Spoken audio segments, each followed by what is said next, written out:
out of my face. Watch your back. None of my Please, business. please. Well, Distant, put that little microphone distant. on my shoulder, though. Little distant. Okay, but are you concerned about his social media Little comments distant. at all? You're not hearing me. Sir, little distant. Okay, but are you concerned about his social media? Just said no. Hello, I'm John Barron and welcome to Media Watch. And that was Seven's US correspondent Tim Lester pursuing Donald Trump's lawyer for answers, but coming up empty-handed.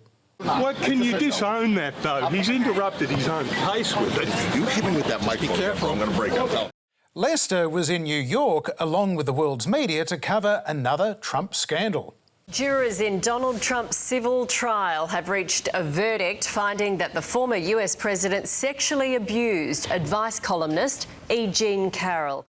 Trump was not found guilty of any crime. This was a civil case, but he is up for costly damages. In total of $5 million, the equivalent of about $8 million in damages for that and for then defaming the writer in tweets that he made about the issue just last October. Trump calls the verdict a disgrace and says he will appeal. And the next day, the Republican frontrunner and former president shocked the left by appearing on a news network he has repeatedly called fake news.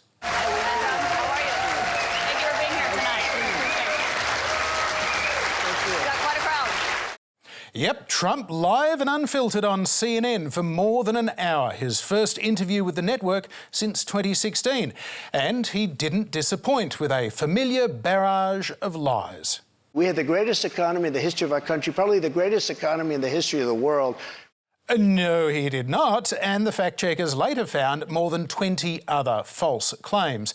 And then there were the predictable insults. Are you ready? Can I talk? Yeah, what's you the mind? answer? Do you mind? I would like for you to answer the question. Okay, it's very simple to answer. That's why I asked it. It's very simple to... You're a nasty person, I'll tell you. And over on Fox News, Jesse Waters was also enjoying the show. That was bound to happen. I mean, this was the perfect format to put Trump in, live on TV, one-on-one with a 30-year-old liberal in front of a room stacked with Republicans. It doesn't get any better than that for him. Dead right. The moderator, former White House correspondent Caitlin Collins, never stood a chance as Trump repeated his lies about a rigged 2020 election. Most people understand what happened. That was a rigged election, and it's a shame that we had to go through it. It's very bad for our country. The election was not rigged, Mr. President. You can't keep saying that all night long. Oh, sure he can, and he did on primetime TV to an audience of more than 3 million, leaving CNN rather than Trump to become the story. CNN leadership under fire after disastrous Trump town hall. CNN failed America with its train wreck of a Trump town hall. And there was plenty more criticism from CNN's competitors who were dismayed at what they'd witnessed. It was a disaster for CNN, it was a disaster for American journalism more broadly, and it was a disaster for anyone who cares about the future of our democracy and, truth. As one former TV executive told PBS, it was completely predictable, completely 100% predictable that Donald Trump was going to lie, was going to mislead, was going to obfuscate, and was going to try to railroad the moderator.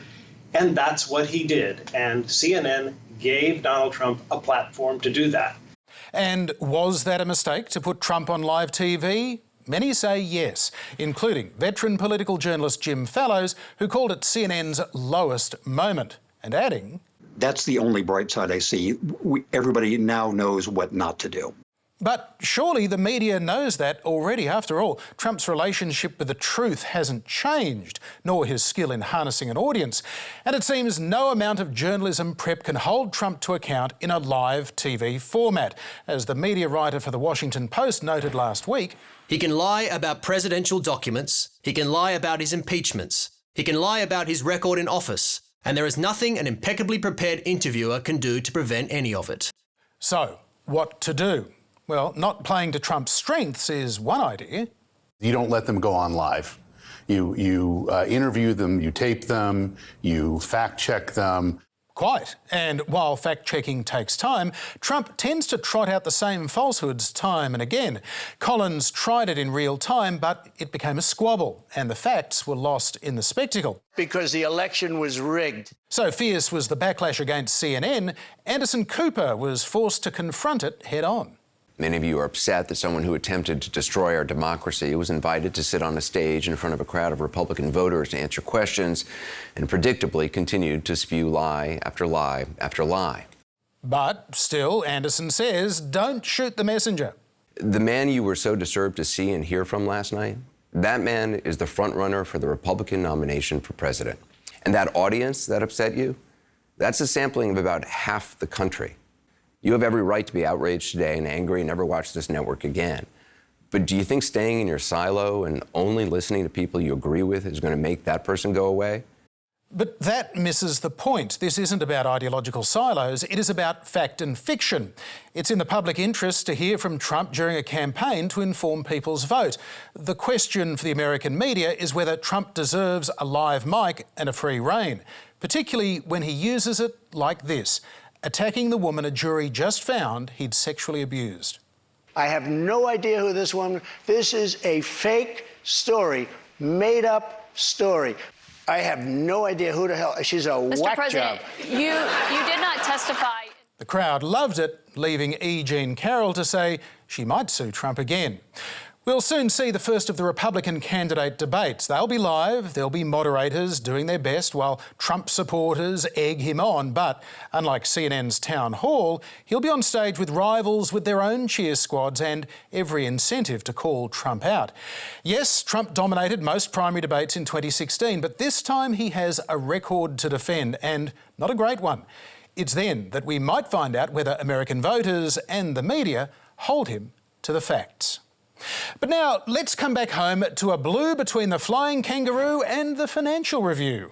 Qantas's Financial Review boycott cuts copies from lounges, in-flight Wi-Fi. Grounded. AFR culled by Qantas. Yep, if you want to read the AFR in a Qantas lounge, you can forget it, with the paper pulled from the chairman's lounge and digital distribution. As the AFR reported, this paper's stories were also no longer showing on the Qantas news pages when accessing its Wi-Fi. Curious. And that's despite a deal inked in July last year for the paper and its digital content to be available for Qantas customers on the ground and in the skies. So why is Australia's only national business paper suddenly out in the cold? A commercial decision, says Qantas, which declined to comment further. But the AFR rejects that, saying it's been cancelled for its fearless reporting, or, as the paper claims, for its critical coverage of Chief Executive Alan Joyce from the masthead's Rear Window column. Rear Window is home to columnist Joe Aston, who's given a long leash by management to eviscerate his targets with scathing, amusing and, at times, vicious commentary, which occasionally leads to costly defamation payouts. It's an art form that Aston's been honing for years, as he explained in this 2013 speech. The bedrock of gossip writing, I should say, is absolute, unadulterated, terrifying fearlessness. That's what people want to read, except about themselves. Which brings us back to Qantas boss Alan Joyce and blistering columns by Aston like these. Alan Joyce, the man who wasn't there. Alan Joyce's new material falls flat. Alan Joyce passes around the exploding cigar. Alan Joyce's hostile takeover of Qantas. Alan Joyce's $24 million golden parachute. And while Qantas chairman Richard Goyder cops it too, the real target remains the same, with Joyce accused of destroying the Qantas brand. Joyce's ego is what's driven so much of it. Taking credit for every win, his fake contrition for the his invisibility when the bullets are flying, but always his dead hand on the rudder. We've counted at least 12 columns targeting Joyce and Qantas since September last year. And this one, last month, was maybe the final straw. Alan Joyce has had enough. Enough of Joe's columns, that is, with the CEO complaining about the coverage and expressing concern that Aston's criticism, which he rejects, had become personal. And did that give Aston pause for thought? Not at all, rejecting the charge entirely and saying of Joyce, the problem for people who surround themselves exclusively with sycophants is that they become ill-equipped to cope with negative feedback. Now, we're happy to say that it wasn't always like this. Back in 2017, Alan Joyce and Joe Aston were pretty matey. Here they are landing in Hawaii on one of those Qantas press junkets that fawning journalists enjoy so much. So, what's changed? According to Aston, it's how Joyce has run the airline since the pandemic. And in typical fashion, his response to the AFR cancellation was another withering column asking, "How low will Alan Joyce go?" And taking another unadulterated swipe at the outgoing CEO. The sad fact is that Alan Joyce is emotionally ill-equipped to cope with his dead-set legend complex falling apart upon close public inspection. And so desperate was the AFR to shame Qantas over its seemingly petty decision to toss out the paper, it sought support next day from its own arch-rival. The head of News Corp Australia, Michael Miller, has criticised Qantas's decision to remove the Australian Financial Review from its lounges and Wi-Fi access after critical articles, describing it as a form of corporate cancel culture. It is amazing, isn't it, how Qantas brings everyone together? Finally tonight, to a shocking tale of how social media helped to kill off a former reality TV contestant. Bride and Prejudice's Dannii Erskine dies in a car accident. Channel 7 reality star, 28, dead as trip to shops ends in horrible tragedy. Bride and Prejudice was Channel 7's answer to Nine's Married at First Sight. It never came close, with Seven pulling the show nearly 4 years ago.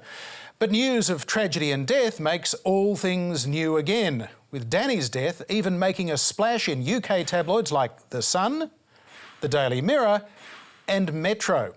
And what was the source for her tragic death in a fatal car accident? The police? The hospital? No. It was this gossip website and podcast called So Dramatic. Fans were first made aware of Dannii's passing when a memoriam post was shared to her Instagram story in recent days. Yes, a social media post, and supposedly Dannii's sister had confirmed the death in an email, but there was a small problem, as the website's journalist explains. When I went to reply to the emails, I got a bounce back that said, the email account that you tried to reach does not exist. So bizarre. And what happened when Megan picked up the phone and tried to call Dannii's sister to confirm her death? No one answered and there was no voicemail to leave either. Leaving Megan to muse. I don't know, something still feels a bit off to me, but sending condolences to Dannii's family if this is in fact the truth. If it's in fact the truth. But despite all of those red flags, Megan threw caution to the wind and published the story as fact on her website, leaving lazy mainstream media like the Daily Mail and news.com.au to follow suit. Reality star Dannii Erskine dies in horrific car accident, aged 28. Horrific, all right, for the media, because Dannii wasn't dead. And here's the proof. Yes, I'm alive. My name is Dannii Erskine. I'm very much alive. It's been a hell of a 2 weeks. Dannii told Media Watch that she was the victim of a clumsily concocted hoax which saw someone hack her Instagram account, pretend she was dead and pose as her sister in emails to a gossip site. And she rejects any online scuttlebutt suggesting that she was involved in faking her own death. At the end of the day, people can believe what they want to believe, but I would never do that. It's just wrong. It's, as I've said in the past, it's disgusting. So too, says Dannii, is how journalists went about reporting on her greatly exaggerated demise, issuing this direct message to the media. Get the facts straight, call the families and actually contact them and speak to them directly by phone, not confirming a source by email. That could have come from anybody. Indeed it could. And how did the online outlets that killed Dannii off deal with the shock news that she was very much alive? You know the answer to that, starting with the site that kicked it off. Exclusive. Bride and Prejudice's Dannii Erskine confirms she's alive with bombshell statement. Yes, a bombshell statement, and here's Seven's effort to correct the record. Aussie reality star who died after car crash issues statement confirming she's alive. Alive! Fancy that. So, did media outlets that reported her death say sorry for misleading their readers and getting it completely wrong? Oh, you know the answer to that too. In fact, many of the false stories are still online. It is really shameful stuff. And that is all from us for tonight. Don't forget Media Bites on Facebook, YouTube and Instagram. I'll see you again next week, but until then, goodbye.